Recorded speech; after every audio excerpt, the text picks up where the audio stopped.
comes down to this. Part 4 of the 1989 Busch Series season, and in this video you'll find out who will be the champion. Let's start with the 25th race of the season at Darlington for the Gatorade 200. There will be 111 laps, and 42 cars will be in this one. Patty Moyes is on the pole with Danny Marshall starting second as we begin the final part of the Busch Series season at Darlington.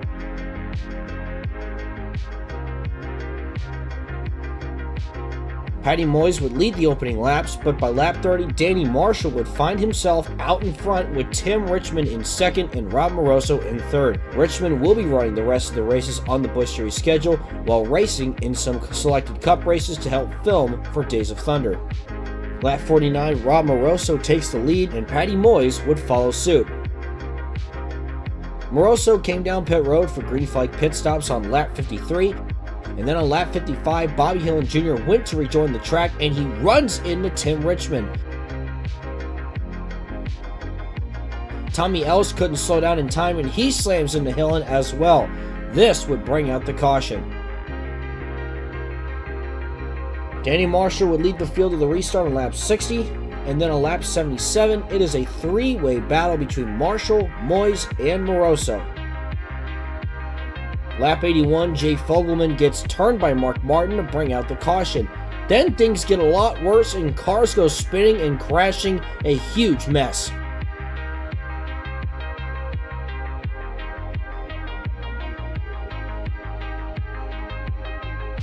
Some leaders pit and some don't, resulting in Michael Waltrip having the lead at the restart on lap 85, but things bunch up shortly after and Rusty Walls gets turned, collecting LD Ottinger.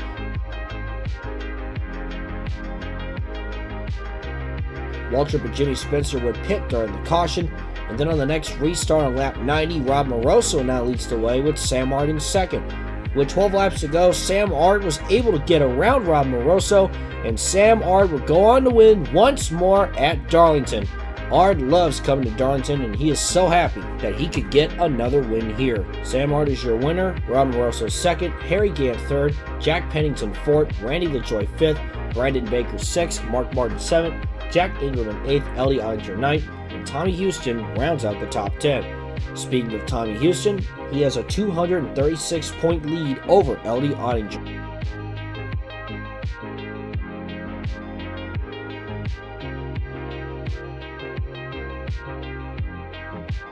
The 26th race of the season takes us to Richmond for the Commonwealth 200. 40 cars on this one, and there will be 100 laps.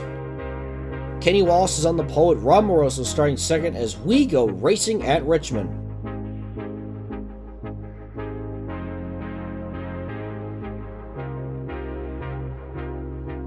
Moroso got an early jump to lead the way, and by lap 5, Ellie Ottinger was up to second. Moroso led for the first half of the race and began a round of green flag pit stops on lap 55. The caution came out for debris as that happened. The race would restart on lap 64, and never mind, the caution would come back out, so we try again on lap 71. Then Joe Thurman gets spun by Mark Martin. Later on lap 82, Rob Moroso gets around Kenny Wallace to take the lead. Richie Evans jumped into the picture in the closing laps, but Rob Moroso will go on to get his second win of 1989 at Richmond. Much needed win for him.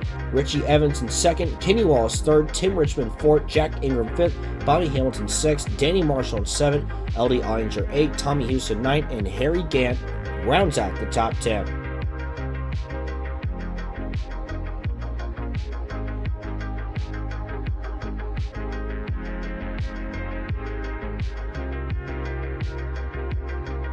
Next stop on the schedule is Dover for the Ames Peak 200.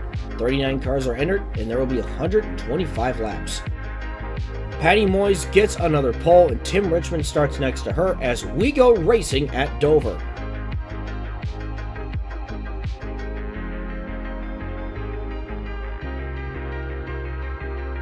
Lap 3, LD Ottinger and Ken Bouchard get together as Ottinger rides the wall.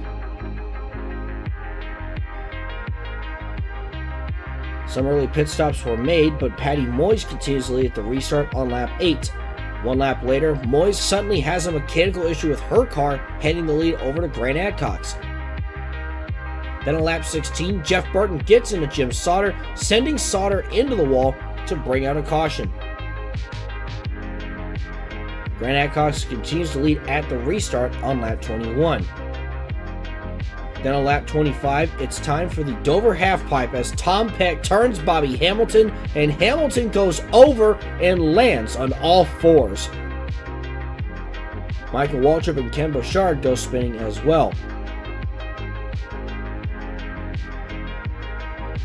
On lap 31, Bobby Hillin Jr. turns Rob Moroso, and this would cause a massive pileup that would take Moroso out of the race. Rob Moroso was upset with Hillin after this one. Tommy Ellis becomes the new leader at lap 36, then Sam Ard would have the lead by lap 43. The lead would go back to Tommy Ellis by lap 52, then on lap 58, Tommy Houston now has the lead and is certainly looking to lock up the championship before the season finale at Martinsville. Lap 63, Dana Patton gets into LD Ottinger, and Ottinger goes barrel rolling down the banking. Luckily, no one else was involved.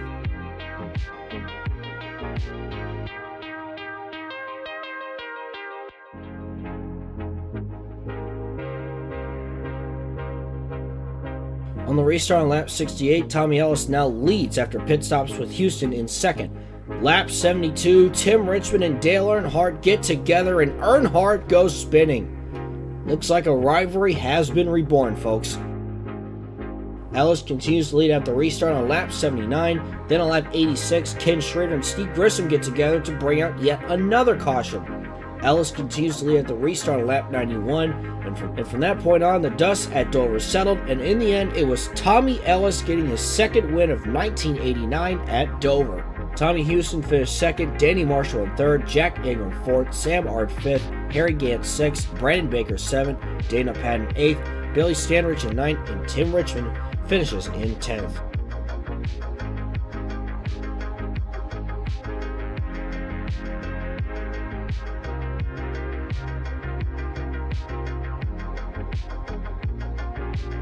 The lone road course on the NASCAR Busch Series schedules our next stop for the Winston Western 100 at Riverside. There will be 30 laps and 30 cars are in this race. Sam Ard is on the pole with Danny Marshall starting second as we go road course racing at Riverside.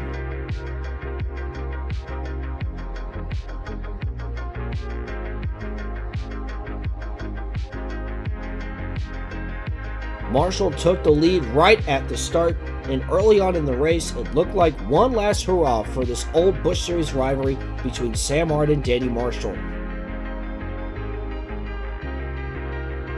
On lap 16, green flag pit stops took place as Marshall makes the stop. However, Sam Ard pit just a tad bit sooner and was able to get by Marshall for the lead.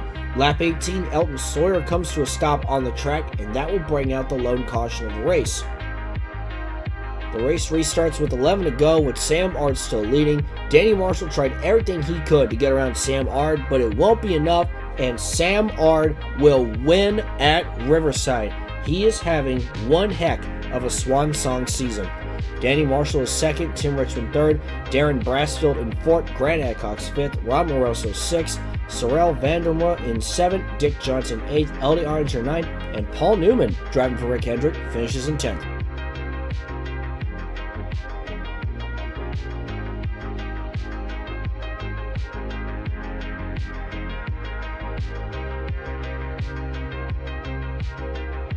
Just a few races to go as we head next to Charlotte for the All-Pro 300. There will be 120 laps with 42 cars in this one. A bit of a surprising front row as Jeff Purvis is on the pole, who is also making his Busch debut, with Donnie Lane Jr. starting second as we go racing in Charlotte. By lap 2, Rob Moroso took the lead, but one lap later, Jeff Purvis takes the lead back.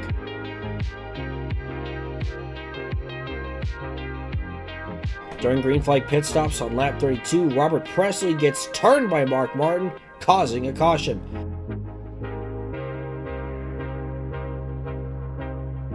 Jeff Purvis continues to lead at the restart on lap 39. These two are showing up the Busch Series regulars today as Donnie Lane Jr. battles Jeff Purvis for the lead on lap 41, but Purvis holds on. Then on lap 44, Donnie Lane Jr. takes the lead thanks to a push from Rob Moroso. A few laps later, Jeff Purvis grabs the lead back from Donnie Lane Jr. Then Lane Jr. would get the lead back on lap 51. Then by lap 60, Jeff Purvis reclaims the lead as it continues to switch back and forth. The next round of green flag pit stops take place on lap 66. After the cycle through, Donnie Lane Jr. is back out in front. Lap 80, Eddie Ollinger's car came to a stop, and this will bring out the caution.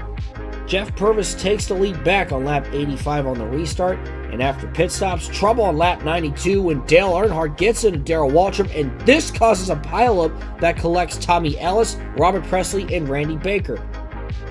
Purvis still leads at the restart on lap 97 with Tim Richmond in second, and a complete shock at Charlotte. Jeff Purvis, in his first Busch Series start, will go on to win at Charlotte.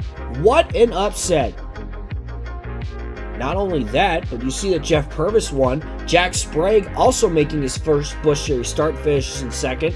Then you got Rob Moroso third, Grant Adcox fourth, Tim Richmond fifth, and then Ted Musgrave also making his Busch debut, finished sixth. How about that? Patty Moyes in seventh, Donnie Lane Jr. eighth, Danny Marshall ninth, and Ronald Cooper rounding out the top 10. What a race.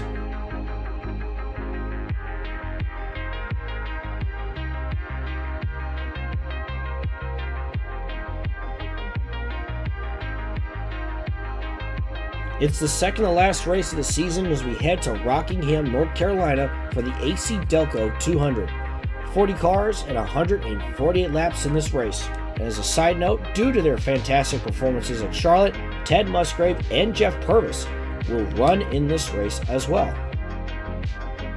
Michael Waltrip, who is driving Dale Earnhardt's car, is on the pole with Patty Moyes starting second as the second to last race of the season gets underway at North Carolina. Trouble already on lap 2 as Billy Stanridge turns the 92 of Tom Peck into the wall in turn 3.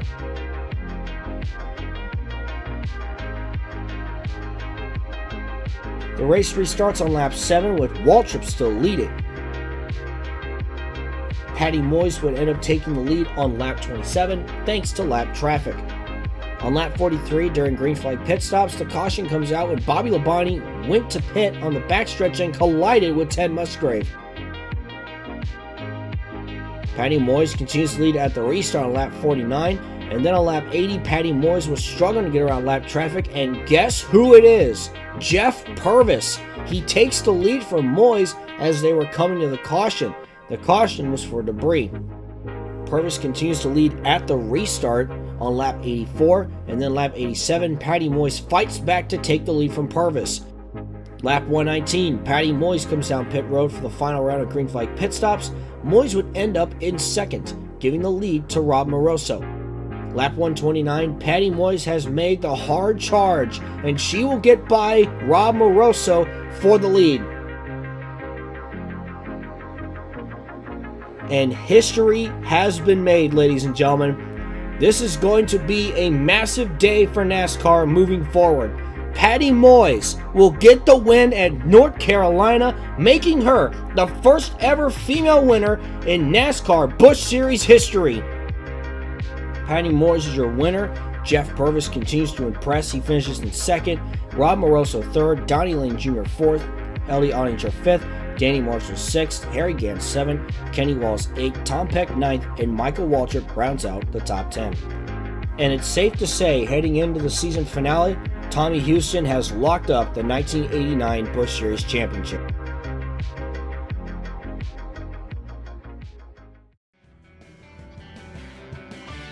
This is it, the final race of the 1989 Busch Series season. We are here for the Winston Classic at Martinsville, just 150 laps with 37 cars in it. And this is Sam Ard's last ride. An incredible career for the 1982 champion. He is driving a special paint scheme that was painted by Jetman 999. Sam Ard has said he will occasionally run some Busch and Cup races, but in terms of full-time racing, this is it for him. A special congratulations to Sam Ard on a fantastic NASCAR career. He will continue operating his own team in the Busch Series, with potential talks of maybe his team going cup racing down the line. Grant Adcox is starting on the pole, with Rob Moroso starting in second as the green flag waves on the final race of the 1989 season. Sam Ard will start in 12th.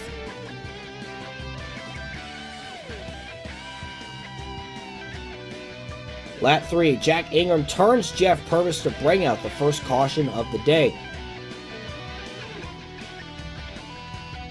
Then on lap 10, after the restart, Eddie Ottinger takes the lead from Adcox.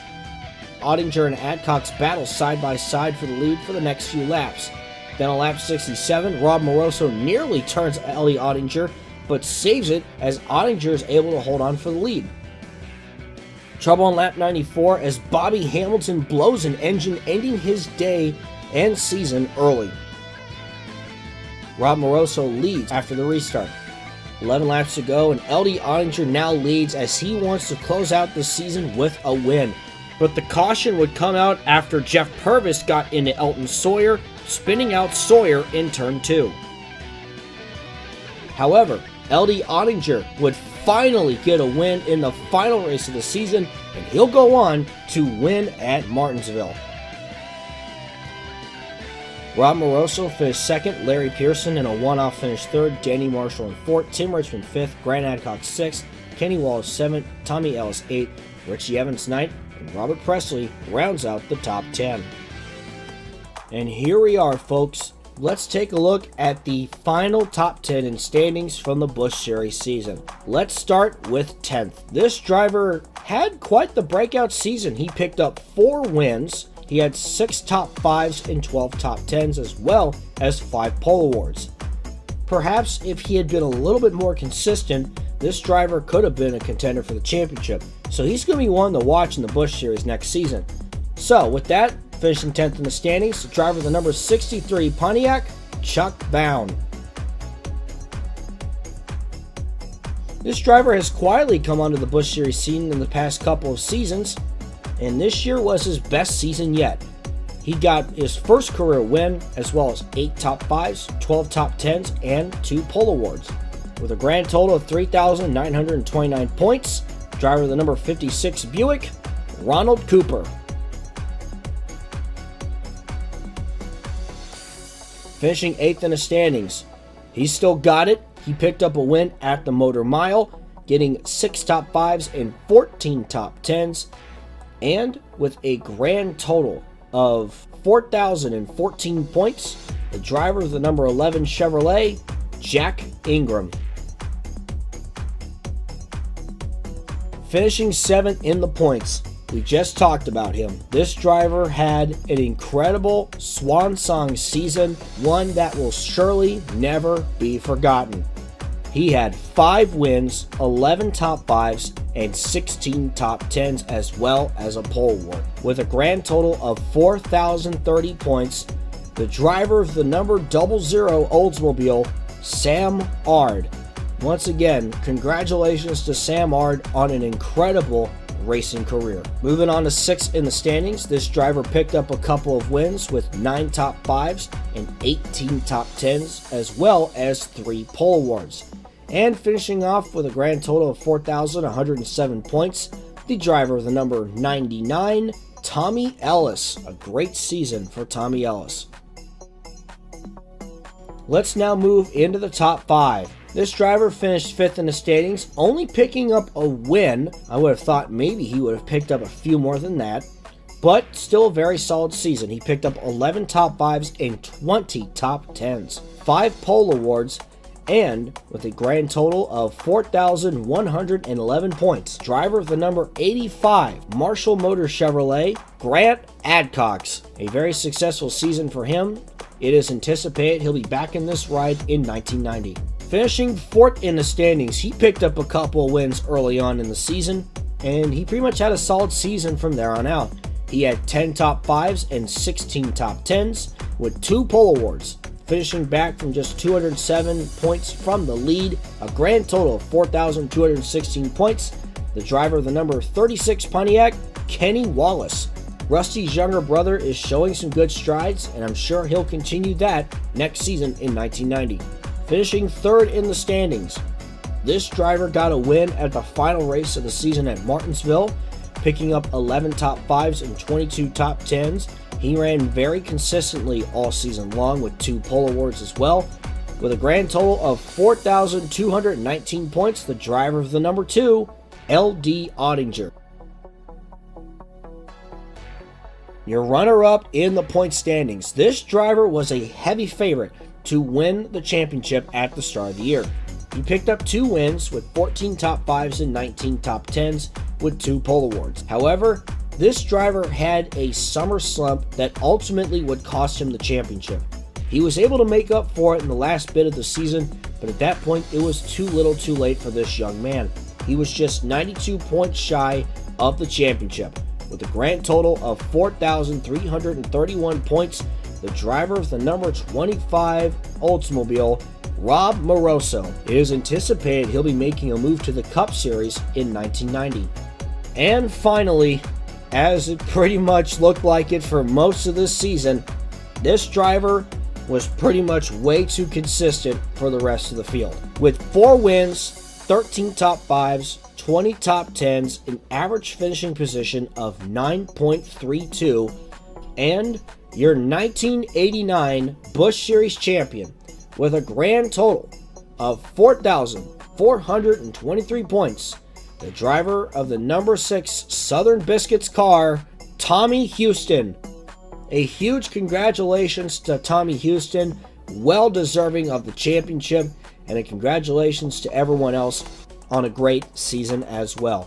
There are many stories, many different winners, and another chapter has been written in the Sunday Night Lights timeline. It'll be interesting to see how the Busch Series continues to look as we head into the 1990s. But first, we got the IROC Series, and then of course the 1989 Winston Cup Series. That stuff will be coming soon, as well as the first episode of NASCAR What If. I have decided I'm going to give that a shot as well. As always, I thank you guys so much for your support as we continue this journey. I know it takes a bit for some of these videos to come out. I'm just busy with life and other things, and if I could do this as a full-time job, I would. But unfortunately, I'm just not at that point. But thank you guys so much from the bottom of my heart for your support, and I really appreciate it. Besides that, I'm Sonic Rules 831, and I will see you in the next video.